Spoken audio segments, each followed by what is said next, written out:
Welcome, everybody, to another episode of The Walkoff. It's our first episode on Zoom today, which is always exciting. Good to be back on Zoom. New Year's over, Christmas is over, all the holidays are finally over. We get a little bit of time of absolutely nothing, which seems wonderful, but is actually awful. Oh my goodness. I mean, we've seen no big free agent signings for the walk-off. No big things have happened. Football playoffs are starting, but we're very excited. I'm Vincent Picone, and I'm joined by the always amazing Anthony Walsh. Anthony, how are we doing today? Well, I'm doing pretty good. I'm a little frustrated by the lack of news, as you mentioned, but we do have some small stories to talk about, and it's been a little while since we've been on the air, so I'm sure we could think of some stuff to talk about. But unfortunately, we don't have any Juan Soto level discussions like we had last time. But that's okay. Baseball stuff to discuss. I'm happy. Now, that's all that matters. Is there's something to talk about. We Right. got something to talk about for a little bit, and I think that's all that matters. Well, these moments right now where it's just like, oh, it's so hard to find content, makes it so much easier when it's baseball season, right? There's so Exactly. much going on. Um, but I say we jump right in how it's supposed to be. The Reds made a nice move for them. The Dodgers traded away Gavin Lux. The Reds now acquire him.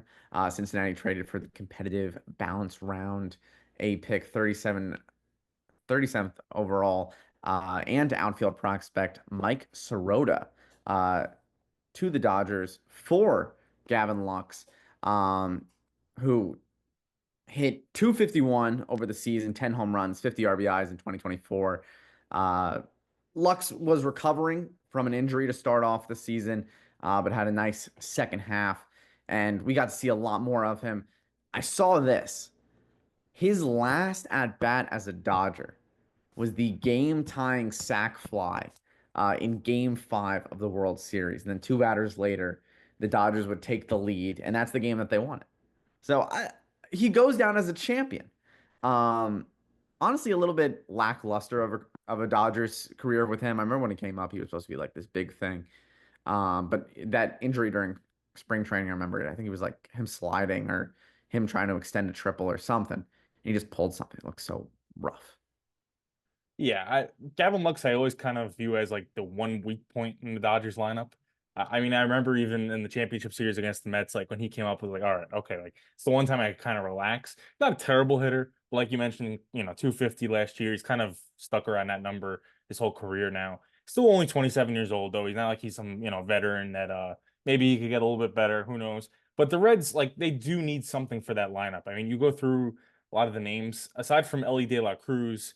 There's not a lot of big names in that lineup. So not that Gavin Lux is, but at least you have a professional hitter, a guy that's been in the league a few years now. You know what you're going to get out of him. The question is just health. So you didn't give up a ton for him, but if I'm a Dodgers fan, I'll look at it and say, okay, that's my one weak point out of the lineup. I'd be kind of happy. And you want to know what the Reds have been upgrading pretty well. I mean, they go out, they get Brady Singer earlier Yep. this offseason when they traded away Jonathan India, which, I mean, they've been talking about for like years now of just saying goodbye to Jonathan India, and he's still there. And then they go out, they get Jose Trevino for a backup catcher behind Tyler Stevenson. They they've added Gavin Lux, which should be interesting in my eyes. And I mean, this was a team that 2 years ago they were fighting for a playoff spot. Last year was not as anticipated, but they're adding the pieces slowly, and now you have a starting rotation of Hunter Green, Brady Singer, Andrew Abbott, Nick Martinez, and Nick Lodolo, and they have Rhett Lauder coming up in the pipeline. I'm interested to see how this team really works in 2025. But if your number one and two is Hunter Green and Brady Singer, and I really like Nick Lodolo. So if those two are your 1-2 punch, and then you got a Gavin Lux who hopefully sees that the spotlight's kind of off of him now that he's in Cincinnati and not in the bright lights of LA, and starts to do a little bit better here. Working next to Ellie kind of takes the pressure off him. Should be nice. Yeah, when I think about the Reds, honestly, Hunter Green is the guy I really think about because I know you've had, your issues with him. You didn't believe in him. But this past year was a really good year for him. Finished with a 2.75 ERA, but can he keep it up? I mean, you go back to 2023, and I could easily see why you didn't have that faith in him because he had a 4.82 ERA. And yeah, there's a lot more stats to look at besides ERA. That's just a quick way of looking at it. But this is a guy that has a really live arm, also going into his age, I think 26 season now. So a lot of I think I have some faith in him. I don't know if he's going to be the ace. I think Brady Singer will help him. Brady Singer is an established pitcher in this league.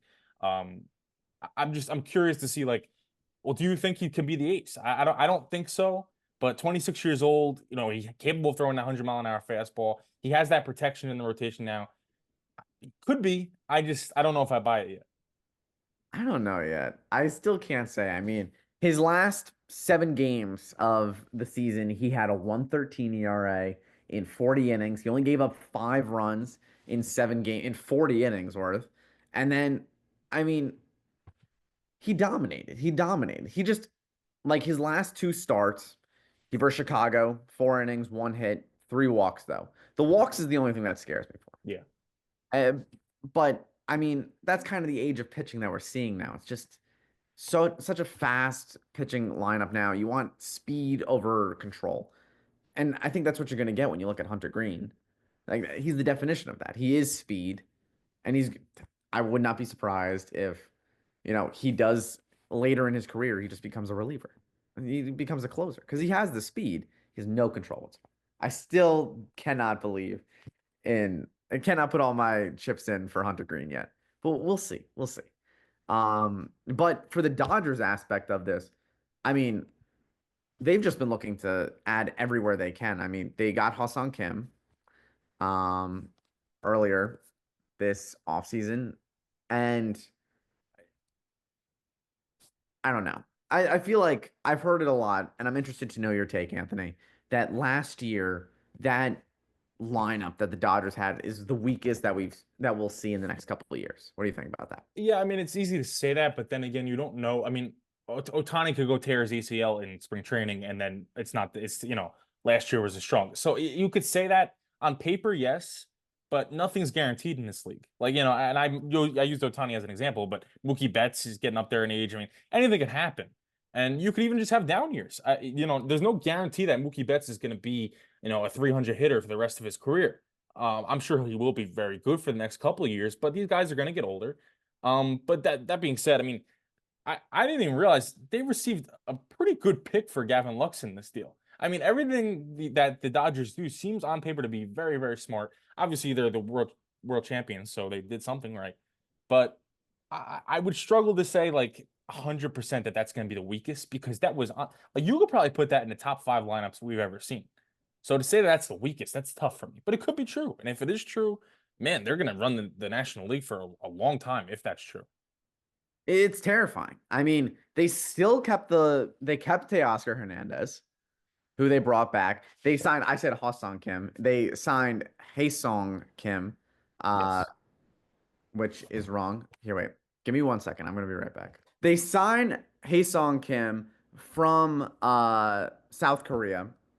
He comes over, gets a really cheap deal because he can't go for the major leagues. Um, And in my eyes, I mean, they keep Tommy Edman. They keep Teoscar Hernandez. They still have, I mean, a very old and kind of withered Chris Taylor and Max Muncy. Mookie Betts is still there. Freddie Freeman is still there. Will Smith is still your backstop. And all of that. And then you add on Shohei's going to pitch for you. If Shohei is not pitching for you, Dustin May is going to be pitching for you, who they didn't even have last year. And on top of that, you have Blake Snell. Yeah. It's My terrible. biggest concern is the health of the rotation because Yes. Glass now very injury prone. Mhm. Snell been healthy the past couple of years, but we've seen he's had issues with injuries. Otani coming off the Tommy John. Even some of their depth with Gonsolin, Dustin May, they've had their injury issues. They were able to overcome it this past year because they were able to outslug everybody. And it was really kind of the perfect storm of they were already, in a great run, winning streak, and there was nobody really there to compete with. I mean, the National League Championship Series was essentially the World Series because the Yankees obviously had nothing to give, in the World Series. So to me, it's just a question of 162 games. Can these guys stay healthy? Because if Glass now goes another season where he only goes, 3 or 4 starts, are they really going to be able to do it again? I mean, maybe, but like that's a valuable asset. You traded a lot for him for a reason. So I don't know. That would be my biggest concern. I mean, that you could say that for any team is health, but really with the Dodgers, with the amount of talent they have, it's really only health. I mean, there's nothing else I could really criticize. It's like an all-star team. So I would just go with the health. It's I I don't see them being beatable. I mean, if they're healthy, and I think that's, I mean, Anthony, you said that. That's like the biggest concern. I also don't think that this team is going to be successful in like 5 years when everybody's gone. They can't Right. really pay them because they're paying everyone that's on this team. But that's just that. And I'm interesting to see how it goes. Blake Snell, a new ace for this team, potentially. I Let me ask you this: they have four players that could really be the opening day starter for them. Yeah. You have Yamamoto, who had a great rookie year. Got sidelined due to injury sometimes. Glasnow, same thing, injury. Blake Snell, the Cy Young winner. Um, and then you have Shohei Ohtani. Yeah. Well, Blake Snell, a former Cy Young winner. And then you have Shohei Ohtani. Who do you think starts off day one for this team? Well, as long as Otani's okay and ready to go, which by all accounts seems like he will, I think it's got to be Otani. Not that he's the best pitcher in that group, but because of the star power. I mean, how could you pass up that opportunity? I don't know if they're, I imagine they're home at Dodger Stadium for opening day. Back there. Um, but how could you pass up the opportunity to have Shohei Ohtani make his first start for the Dodgers on opening day? That's from a ticket standpoint, from just an attention standpoint on social media and the news in general. Like it's a slam dunk. So who really deserves it?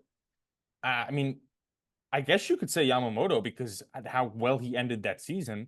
Um, and he's a Dodger for a year now. But Otani, I mean, come on, he's the modern day Babe Ruth. I mean, they'd be silly not to do that. All right. So they start off with their first six games are home. Okay, They there you start go. off against Detroit, and then they verse Atlanta, and then they come over to Philly, and they're on a big East Coast road trip. But they don't verse the Mets, which is That's good. Thankfully. interesting. They'll verse the Mets in May, late May. So we'll be Do you back. agree with Tani or because I think it's a slam dunk as long as he's good to go. Yeah, I I don't see any reason why not. I mean, this team is it's made for the stars. It's in LA. Uh, I don't see why not. I see no reason why they should go with anybody else except for Otani. Agreed. Agreed. Agreed.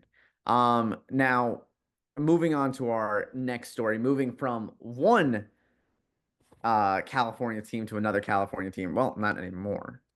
Soon Well, to be not anymore.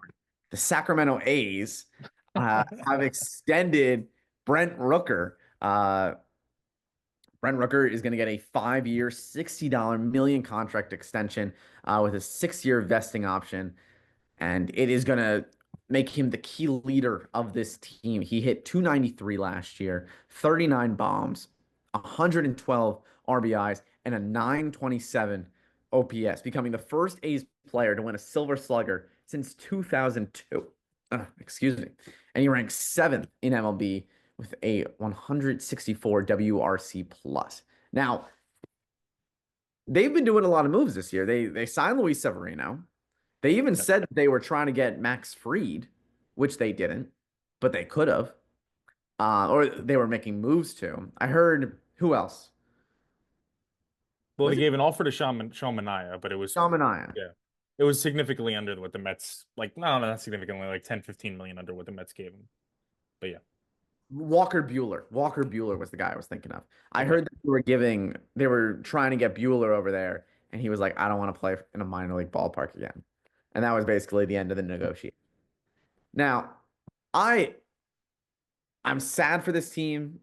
It is a shame what's happening over there. And I think anybody who loves baseball will tell you the exact same thing. Um, but the A's don't look like they've kind of just like they're waiting for when they get to Las Vegas to make any moves whatsoever. Um, they have Shea Landeliers, they have Zach Geloff, um, I like the move for Luis Severino. Um, JP Sears, I still really like. They signed Jeffrey Springs. Mason Miller's still in the pen with them. Tyler Soderstrom, who I like. Seth Brown. Gio Urshela is a little bit of some veteran talents here, and then Miguel Andujar and JJ Bleday and Asturi Ruiz. I mean, I'm excited to see what this team does. Yeah, I mean, it's obvious to me that and Major League Baseball wants, by the time they get to Las Vegas, for them to have a team that's winning at the very least 70 to 80 games. It's obvious. And Brent Rooker, I think, is a good start with that. I think he's honestly one of the more underrated bats in baseball, probably because he kind of came out of nowhere. I mean, you go through his baseball reference, bounced around from a couple teams, Minnesota, San Diego, Kansas City, and then 2023 with Oakland had an all-star performance. Now you'll say, okay, all-star with Oakland, that doesn't mean much, especially a couple of years ago when they were really, really bad. But, this past year, 2024, 293 batting average, 365 on base percentage, 562 slugging, 5.6 WAR, which is by far the highest WAR in his career. He was one of the better players on that team last year. Arguably, you could say the best. So, yeah, moving in the right direction. We've said numerous times of how unfair this is for Oakland, who obviously lost the Raiders a number of years ago too. But I mean, this is what you're going to get. I mean, when you're going to move a team into a new market, you're obviously going to want money poured into them, and a $60 million deal is a lot of money for them. I just question if they would have stayed in Oakland and done the same thing, made improvements to the stadium, or dare I say, even made a new stadium. I think you would have gotten even more revenue for this team, more revenue for Major League Baseball as a whole, because you already have that fan base there. Instead, you're going to move to Las Vegas and probably have a sports book inside the stadium. But it is what it is. Hopefully, they get a new good fan base in Las Vegas. I'm hoping. I mean, we won't see them there until 2028, and we'll be well out of college by then. Yep. So 24 years old. Oof. Jeez. oh my goodness, we're gonna be old. That's gonna be ridiculous. Um, but I like them extending Brent Rooker. There's so many rumors that they were just gonna trade him so that they could keep tanking at the deadline. Yeah. And to see that he's still on the team and still slugging for the team, I mean, it makes me happy. It makes me very happy. Because I like to see people do good, and then we at the end of the season we saw Lawrence Butler do good, and um, you know, some there are some bright spots on this team, and there's a lot of players here that look like they can be really good for Las Vegas or whatever. I heard. I also they're not going by the Sacramento A's; they're just going by the A's. It's interesting. The A's from nowhere. The A's from nowhere.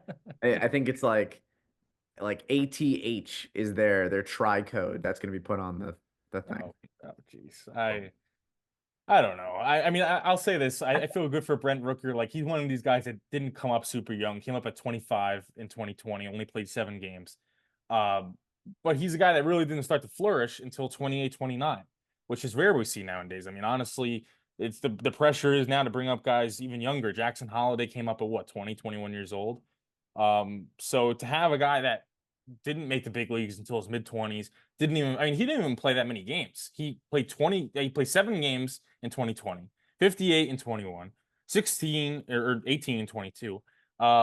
His first actually kind of like mostly full season was back in 2023 at 28 years old. So for a guy to get money like that, to maybe be a household A name, who knows, for the next 4 or 5 years, it's good to see. I'm happy for him.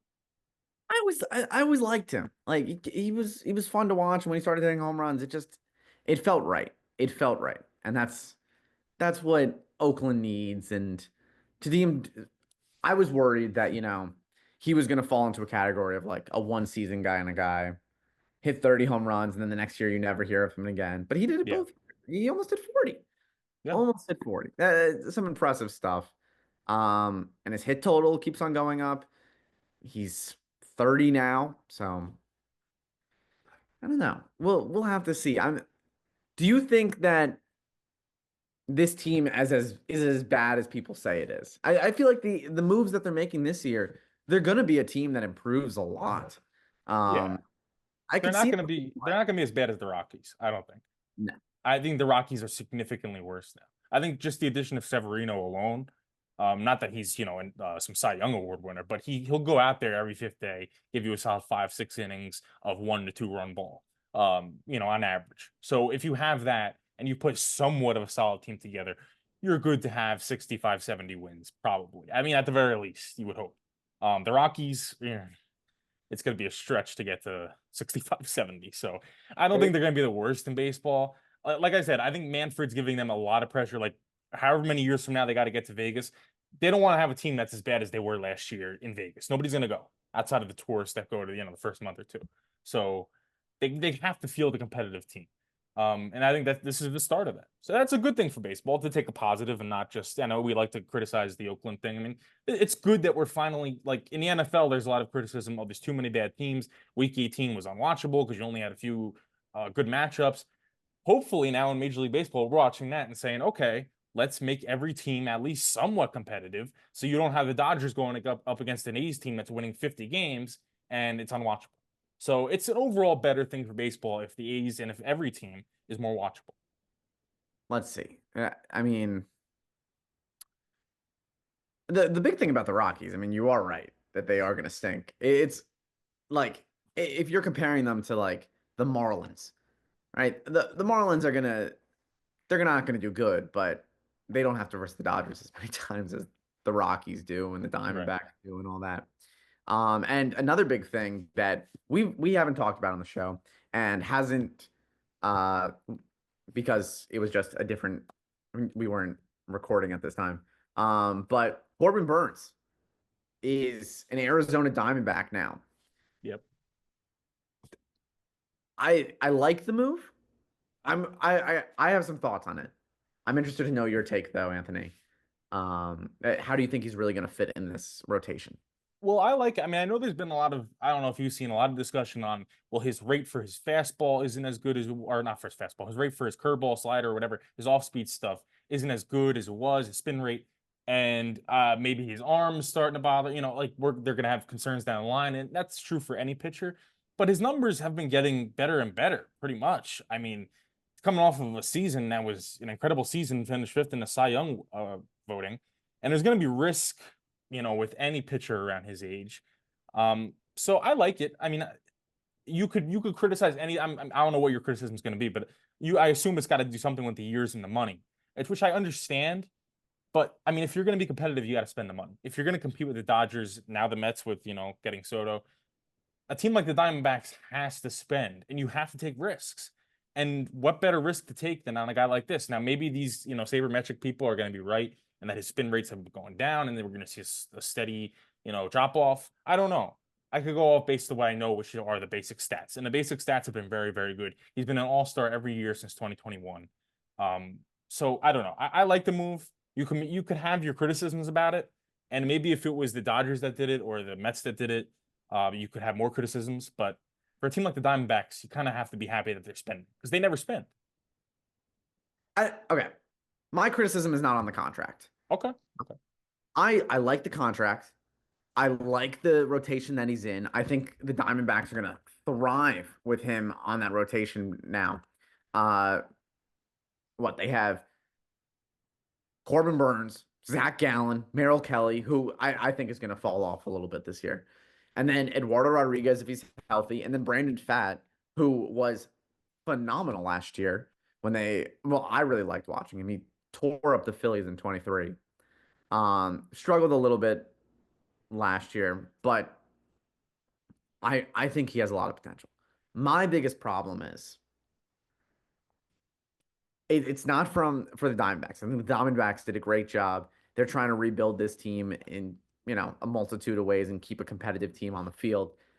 My thing is the Giants. The Giants were in on him for so long. It was the Giants and probably a couple of other teams, but I thought he was going to go. I thought he was going to be a Giant. I thought he was going to be Logan Webb and Corbin Burns. The Giants talk to every single free agent, and all they've gotten, the only big name that they've gotten, it was Willie Adames, and it's a great deal. But I mean, we have been here for years now, and every year we're talking about the Giants are looking for their superstar. They're looking at Aaron Judge. They're looking at Shohei Ohtani. They're looking at, you know, they were looking at Bryce Harper, and they never make any big moves. They never made the big moves, and they've never been like, we're gonna, raise the money a little bit. I don't know. I from my perspective, I would have liked to see the Giants get him more than the Diamondbacks because That's a good point. that's my point. That's all. That's what I had to say. I think Corbin Burns chose the right contract. I think Diamondbacks did a good job. I think he's a great player, but I would have liked to see him in a San Francisco Giants uniform. Yeah, I thought that would have been awesome. He could have been like the turning point for this team. They have not looked good since Posey left. Well, and that actually was about what I was about to say is that Posey's now taken over there, Yeah. ironically. And yeah, I agree with that. I didn't expect you to say that, but I agree with that. I'm kind of surprised that they didn't do that. I mean, I think a lot of the criticism with the previous administration with the Giants is that they didn't do enough of those moves. And I thought that, well, okay, Buster Posey's coming in. He's kind of got that old school mentality. Yeah, he takes his sabermetrics into account, but he's got that, my feeling on the game, my feeling on these players matters. And what better pitcher out there than was there than Corbin Burns?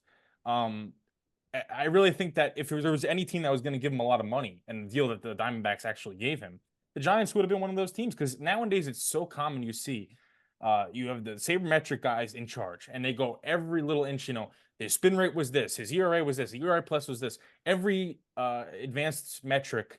And that was a lot of the discussion around Corbin Burns, which is weird because he came off such a good year. But the discussion was, okay, he's 30 now.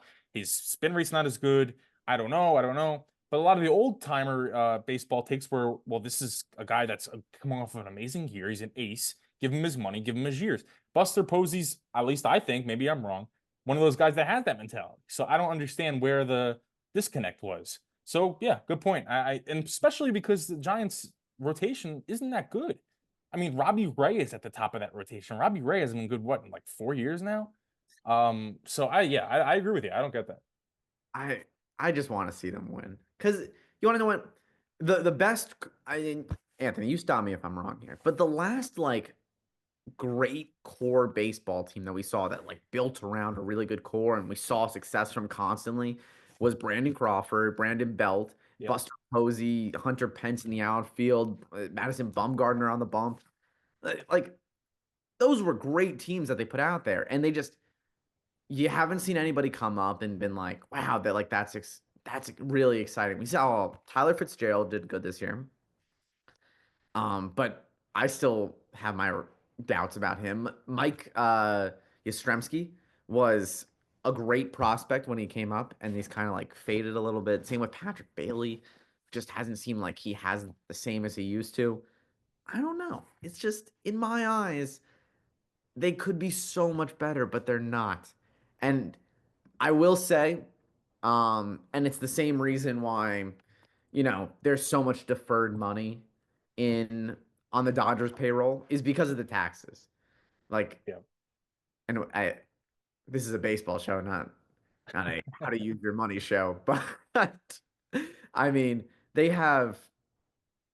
I know California has like some crazy taxes, and they take like 50% of the contract basically Yeah. off from taxes. Which I know Corbin Burns said that that's the reason he didn't take it, but I don't know if it was for San Fran or I don't know. I'd have I to look. it definitely. I mean, I know that players obviously take that into account. I mean, why wouldn't you? It affects how much money you're actually taking home at the end of the day.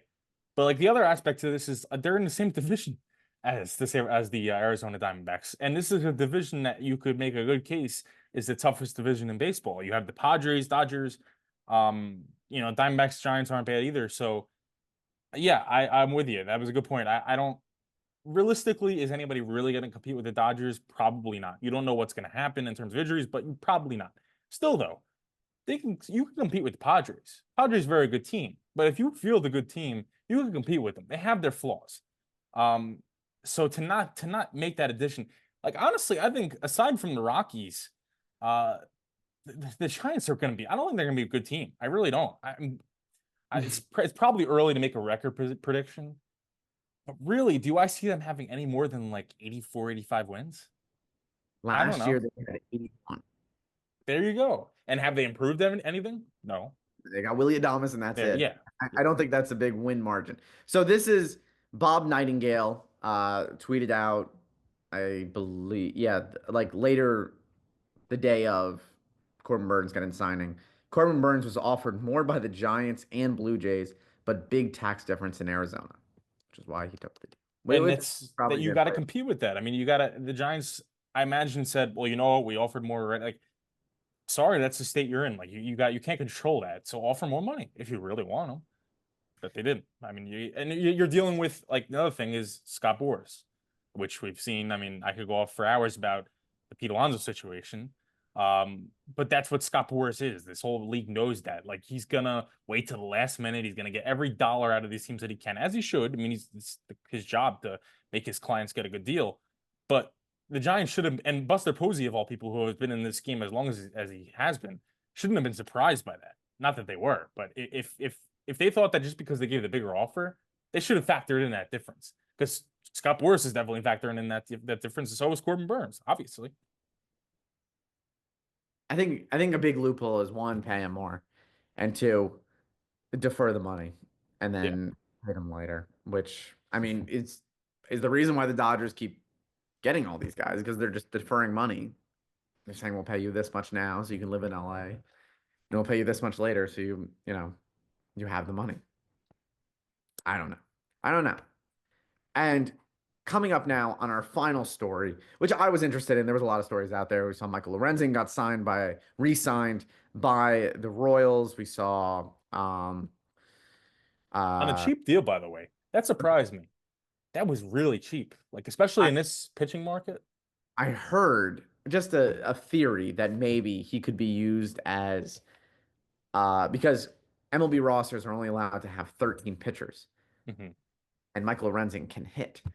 So what I heard was that they were potentially going to use him as a hitter and Really? then pitch because Okay. if you if you have a switch, if you have like a two-way player, then it doesn't count as like a pitcher, and instead of getting 13 spots for a pitcher, you get 14. So the Okay. Dodgers are the only team that has 14 pitchers, but I heard that the Royals could be the second team if Michael Lorenzen hits for them. Even then, I mean, if you're getting if he's hitting for you a 1 year, $7 million deal, I know Yeah, he's older, but still, I mean, I didn't that's get re-signed. He didn't do bad over there. I don't blame he had a him. good year, especially the end of the year. I think his Yeah. last like 10, 15 starts, he had like a 1.5, 2 ERA, something like that. It was great. I think he could have got more money. Let's see. I wonder if they were saying you can hit anywhere else but here. Let's see. He had a 3.99 ERA. And yeah, last 7 games, 157 ERA. 157. There you go. Started 6 of those 7. Well, our last story is sadly not Michael Lorenzen. It's Nolan Arenado, who's an aging superstar over there. And the Red Sox have emerged as an Arenado suitor. They are open to trade. And Arenado, who said, I'm not playing for the Angels, said he'd be fine if he played for the Boston Red Sox. Um,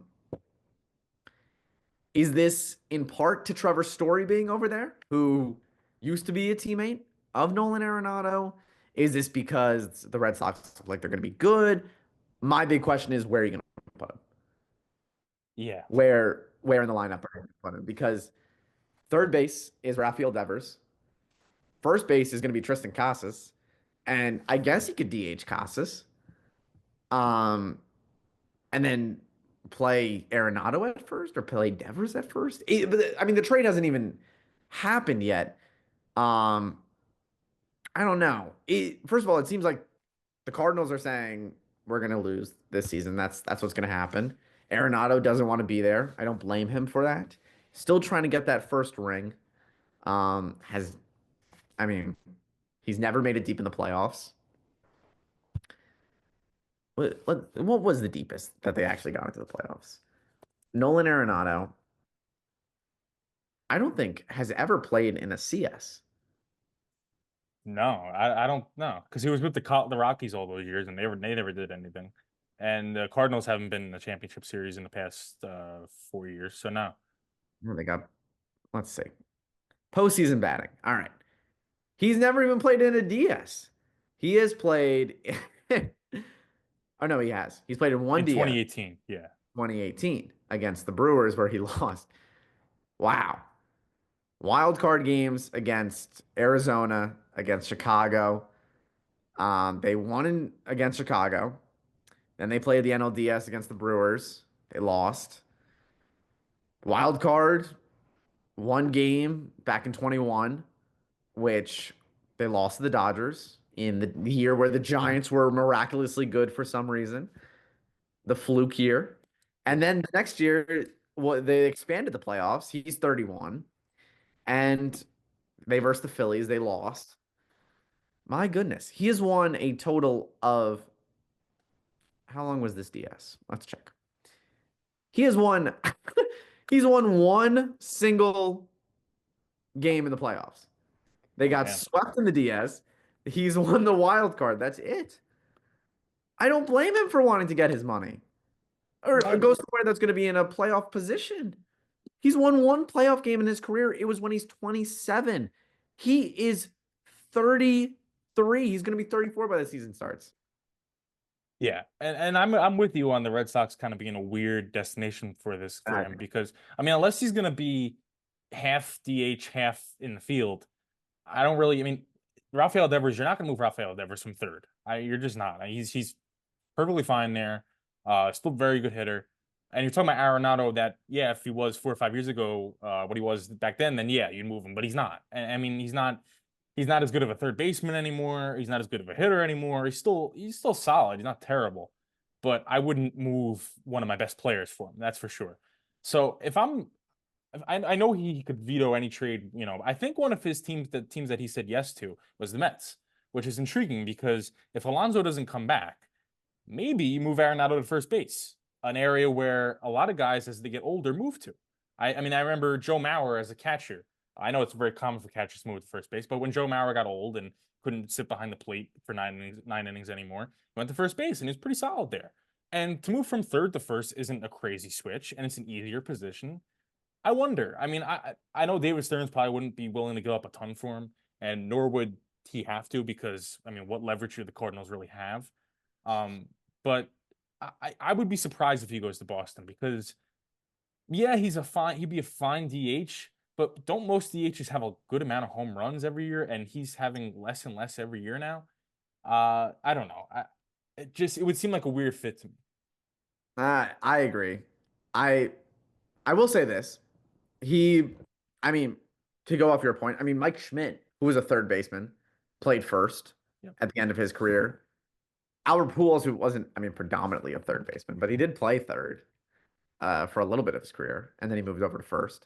But more of the Mike Schmidt side. I mean, you're talking about a Gold Glover, potentially the best at his position. Um, it- I think Arenado's glove still stands up. It's still great to see.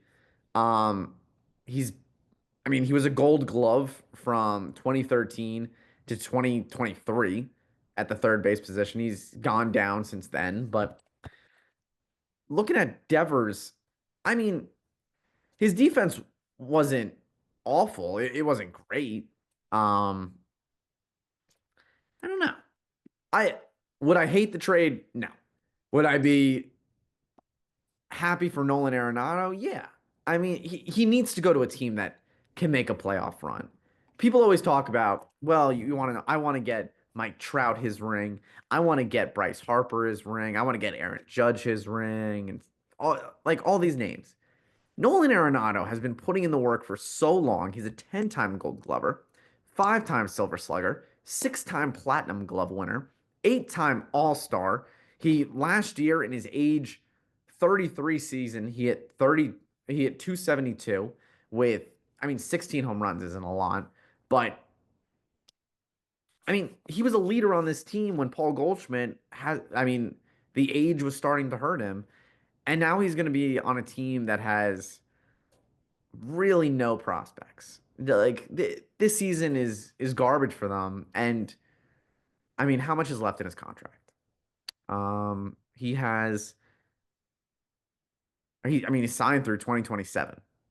So he's a free agent in 2028. Maybe he could play for the Las Vegas A's by that point. but Maybe. I I don't know. I want to see him win. I always love Nolan, and I think he's been a cornerstone to the 2010s baseball era. I don't know. And you want to know what, Anthony? To go off your point of Scott Boras, he actually let Scott Boras go. He said, "You're not my agent anymore." And now he has Wasserman, who I've never heard of, but he's not Scott Boras. It says previously Scott Boras on his baseball reference page. Well, there you go. I mean, I think after the whole Jordan Montgomery situation, that kind of got some players a little soured on Scott Boras, and maybe after who knows with this, however Scott Boras, however Pete Alonso works out. But yeah, if I'm looking for a DH for Boston, maybe just maybe Anthony Santander, who by the way can also play right field, a position that Boston needs. Just a thought. I know that's more money, but wouldn't you rather give up money than a prospect or whatever you'd be giving up for Arenado? I would. I know that they're a team that doesn't spend all that much, but if you're going to spend for a guy, I mean, Santander is a significantly better hitter now than Nolan Arenado is. He's also a few years younger, so if I'm a Red Sox fan, I'd much rather see them go after Santander. Not that I would be totally against Arenado either. My concern would just be that I don't think he'd be that good of a DH. And I don't think, I mean, he's still solid in third base, but is he really going to stay that way for that much longer? I don't know. So I'd rather go after Santander from a Red Sox fan. Let's see. Abreu is currently in their right field, but I mean, he won Gold Glove this year for the right field position. Mhm. Put him in left. If you put him in left, and then I mean, right now this team is either they're way too old or they're young, and there's a lot of hope for them, and they can make a move. Connor Wong starting behind the dish for them. Tristan Casas at first, Cedane Raphael, who we've talked about before, second base. Third is Rafi. Short right now is Trevor Story, but I mean, he's always on the IL. And Vaughn Grisham, who's 9 years younger than Story, is looking really good, and I think he'll probably take that position this year. You, this is interesting. Vaughn Grisham, born in 2001. Weird to think about. Only 2 years older than us. Paul Yeah. Skeens is Paul what? Skeens is a year younger than that. And that's the thing is like a lot of people have written off on Vaughn Grissom ever since he left Atlanta. And you really don't hear the name much anymore. And I get it because he hasn't hit. But he was at one time one of the top prospects in baseball. I mean, I don't remember the number, but he was one of them. And just after a couple bad years in Atlanta, not even bad. I mean, he just didn't really play. They didn't really get much of a shot. It didn't. He never worked out. People kind of write him off, and he's going into his age 24 season. That's kind of crazy. But I mean, if I look at that at their outfield, it's an outfield that you can move guys around. Like it's not outside of Jaron Duran. Yeah, You can move guys around. So I'd much rather you're filling more of a need with Santander than you would be if you got Arenado. That's how I look at it. interesting. Well, we are coming to the end of our show today. And before we go, Anthony, had to ask you a question. You're wearing the Jets sweatshirt today, as we see a lot of um well-known Jets fan on the show, a If co-host. there's anything you can say about me, it's I'm true. I'm true. I stick with my teams no matter what. You are. I think my favorite Anthony Walsh quote that I've ever had was last summer. We were doing our podcast, and we were talking. The Mets were on a hot streak at this point, and you were like, I was like, Anthony, I mean, they're on a big winning streak right now. How do you feel? And you're like, the worst thing that the Mets can do for me is give me hope because they'll take it away, and it lives in my mind. I stand by it 100%, Vincent. I I, stand by. I think that was like 2 summers ago you told me this, Yep. and just still sticks with me so well. But And my for that you, rings true with the Jets too, by the way, which I will never have hope again. But go ahead. I heard some of Aaron Rodgers' close friends were saying that this close friends, which I Yes. didn't know that he had, and I don't think he knew he had either. That's what he said. I said people are close to Yeah. me. Yeah. Uh, said that this could be his potentially final game. Uh, Could be. do you think it is? I hope it is. Put it that way. If it's not and we could trade him somewhere, great. but I've had enough. Look, can he still be effective somewhat? Yes. But the problem is he's 41 and can't take a hit anymore. And we have far from the greatest O line in football. I mean, it's better than what it used to be, but can it protect a 41-year-old? No. I'd roll with Tyrod, tank, get one of Arch Manning or any of the quarterbacks that's going to be next year because I'm hearing it's a better quarterback draft than it is this year.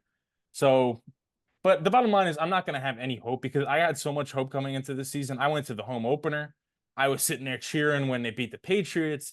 I was ball all in, and then this happened. So until they start winning, and who knows, maybe we'll get Rex Ryan back as head coach, which woo, that's going to be fun. But until they start winning, which who knows when, I'm not going to have hope. My goodness. My It's goodness. see, if the Mets, I need the Mets to do something to do well. If not, it's going to be a dark sports time for me. I bet they'll do well. I mean, they got Soto. You say that until, something Yeah, but then happens. Soto turns into uh what's his name with the Yankees that came from the Jacoby Ellsbury. So it still turns like a Jacoby Ellsbury with the Yankees and he'll stink. That's our luck. But we'll see. Oh, that's some good comparison for a 25-year-old, probably someone Yeah. 34 with. That's the positivity I have. I have the positivity of Frank the Tank right now. Well, we've had a great show here. We thank you for joining us on the walk-off. We'll be back here same time next week talking more about baseball. And then after that, we're back in person. We're back on air. Don't know the time yet for that. I've put in our request. We're definitely going to have a show. It just depends on when. It would be the week of like the 20th, right? Because we come back like around the 17th, and that's like around the end of a week. So probably And like the week of around the 20th, I think. yes. So, this is probably some information that I know all of our listeners are dying to know. I know, I know. We will probably be on Thursday, is what I was looking towards. But I don't know yet. I don't know. I do know that we were the second show to submit our form. So hopefully we get a good slot We're the for only that. baseball show at WMSC. They got to give us a good time Right. slot. So, I mean, there's like 5 shows that talk about every single sport, and we're the only one that talks about just baseball, which I love. There we So, go. well, we thank you for joining us once again, and we'll see you next week. Thank you again. I've been Vincent Picone. He's been Anthony Walsh. We'll see you next time.